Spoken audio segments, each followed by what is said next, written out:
Hello, my name's Ben Jane and I'm the Programme Leader of the MPH programme at Marjon, Plymouth Marjon University, and over the last few weeks we've run a few applicant days where I've been talking to potential students about the course, and so what I wanted to do was to try and capture that in a very short video, just to try and capture some of the key content, some of the questions that have been asked. Now we're in summer 2020, and some thoughts on how we're going to deliver the course next year.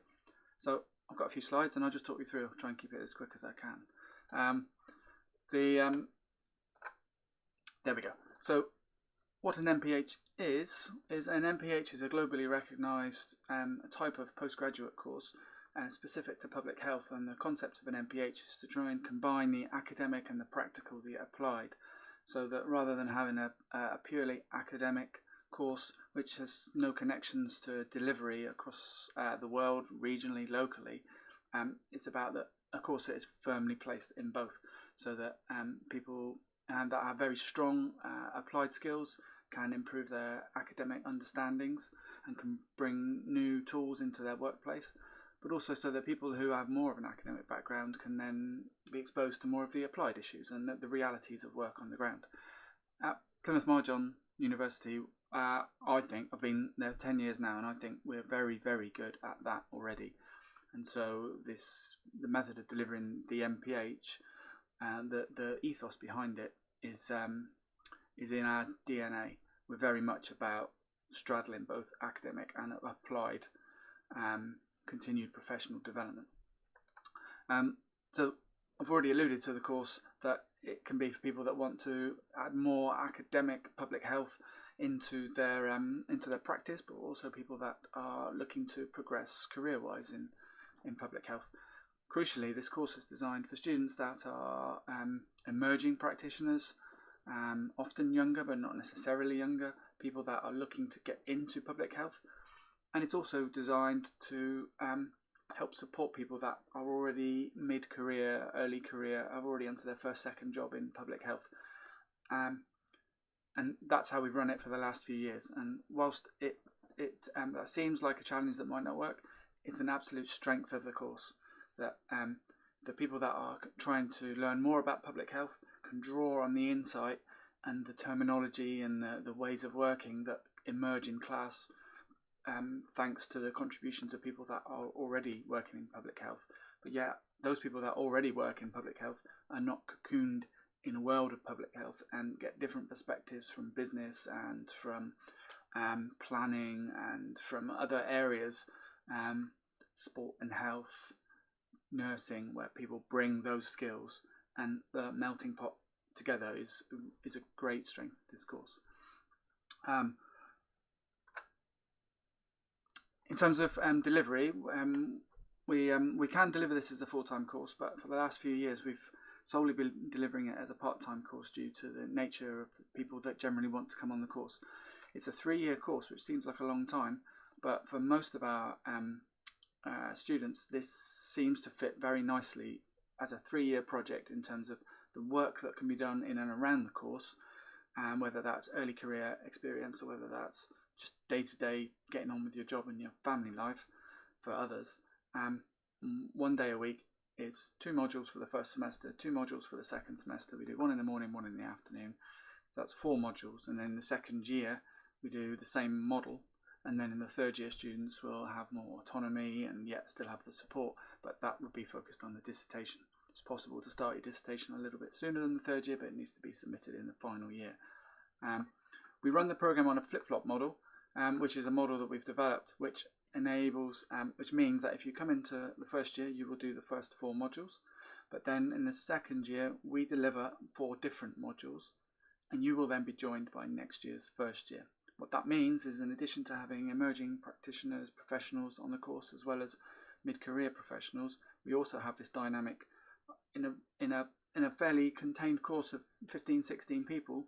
We still have the dynamism each year of having new people in who bring new perspectives and liven up the course, and the students that have into their second year are able to mentor, support, not officially, but there's an awful lot of work that goes on between the students in terms of learning about the course, but also about the MPH. And again, it's a real strength in theory it sounds like it might not work, but it is an absolute strength of the course.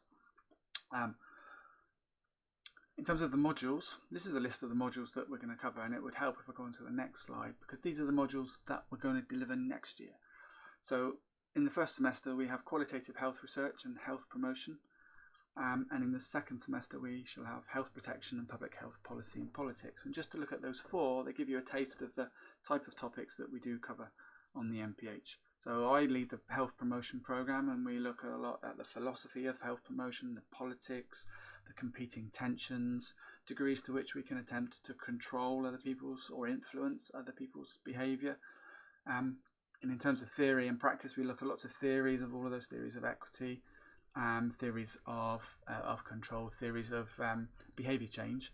But then we also have a parallel strand, which is a hypothetical development of a project, and in doing that we get to examine some of the models of program intervention development, so intervention mapping, the COM-B model, and a whole wealth of other models that we get to look at to see how should we in practice develop new health promotion interventions. And we get to do that in lots of different settings, which is a theme across all of these topics.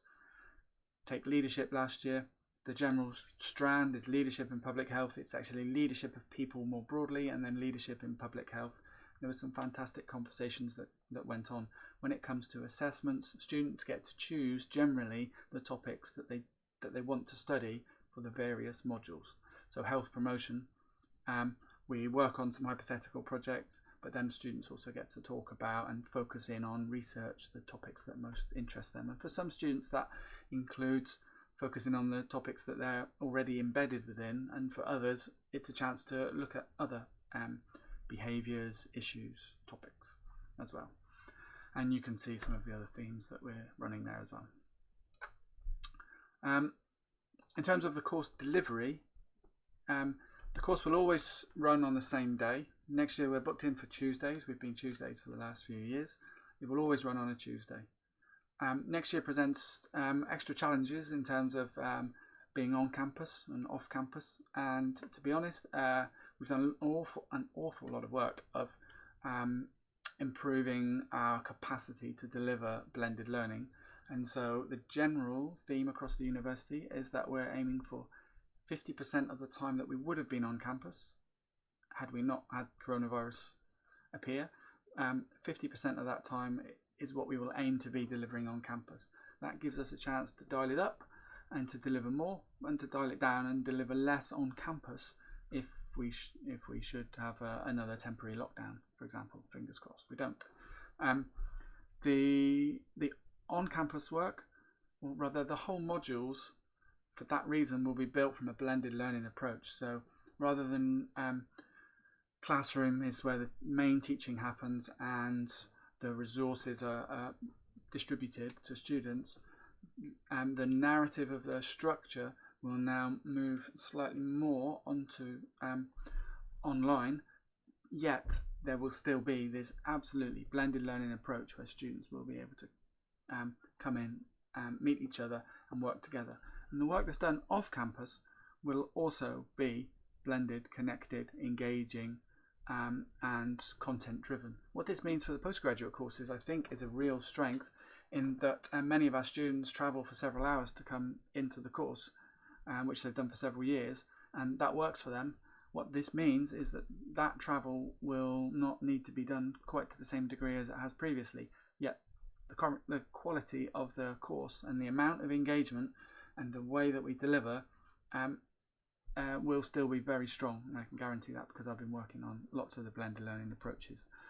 So in terms of timescale, there's a registration at the start of September. I've got a terrible feeling I've got some of these dates slightly wrong, but the first week in September is the register and induction period. Then there's a period of a few weeks until the first session on campus, face-to-face, connected with everybody else. There will be a soft induction for that first month, which will mean a chance to get used to the university systems, chance to get your brain in gear, a chance to write a little bit, so that when you turn up in the first week of October on a Tuesday, always on a Tuesday, you'll get a chance to bring something to the table, so that when we talk about academic skills, when we talk about different constraints, opportunities on the course, different methods of assessment that you've different way of accessing resources. You've had a chance to look at some of those already, so we'll be filling in some of the gaps. We've got loads of resources to give you in that first month to work your way through. From October to November, that will be where the taught content will be. It will be taught. There will be a mixture of face-to-face in-class lectures. There will be some live tutorials. There will be some pre-recorded, chunked up pieces of work. There will be reading to do. There will be the need and the chance to engage with other students on the course, to get tutorial support. All of that heart of the teaching will go on through October and November on Tuesdays and in your own time around that. After that, there's a period of about 6 weeks where, depending on the module, where we don't deliver quite as much new content, but we support you in developing your assessments. That's built like that on purpose to give you the headspace, because most of our students are working, so that enables us to go from teach and learn mode early on in the module to assessment mode, which is still teaching and learning mode, because all of our assessments are built for learning. So there's a wide variety of assessments that we use, written. We've got some podcasts, we've got some screencast presentations. What we try to build in is different ways of assessing, which we do that across the university because it gives people a chance to play to their strengths, whatever they may be. But also there are real skills built into the different assessments that we've got built into this MPH. It's a practical, applied, continued professional development course. So the ability to communicate, to lead, to distill information, and then to communicate that through a variety of methods is a real key strand in our course. So that would run for 2 modules. That would run up to Christmas, and then a very similar model through into the second semester, minus the kind of induction bit at the start. That's my main content. Get me back on here. Some of the questions that came up in the applicant days were around digital learning, and I've tried to cover some of those in this work. There was questions about people working in jobs which may be drawn on should we have further spikes, hillocks in the coronavirus story in the next year. We've worked really hard over the last year or the last few months, to accommodate students in the COVID-19 situation, both students who are not directly involved in it and students who are directly involved in it. We have a series of extenuating circumstances where students have been able to extend the submissions, and there's other things that we've done and other things that we can put in place should anything happen again over the next year.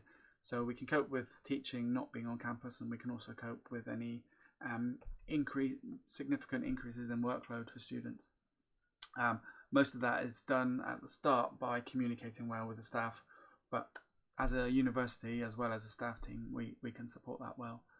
And those were the main questions that came up. So if you've got any other questions, then my email will be on the next slide. Feel free to email me, and you can find me on Twitter as well if you want to see what I'm up to. And if you've got any questions, then I look forward to catching up with you and answering those questions for you. Thank you.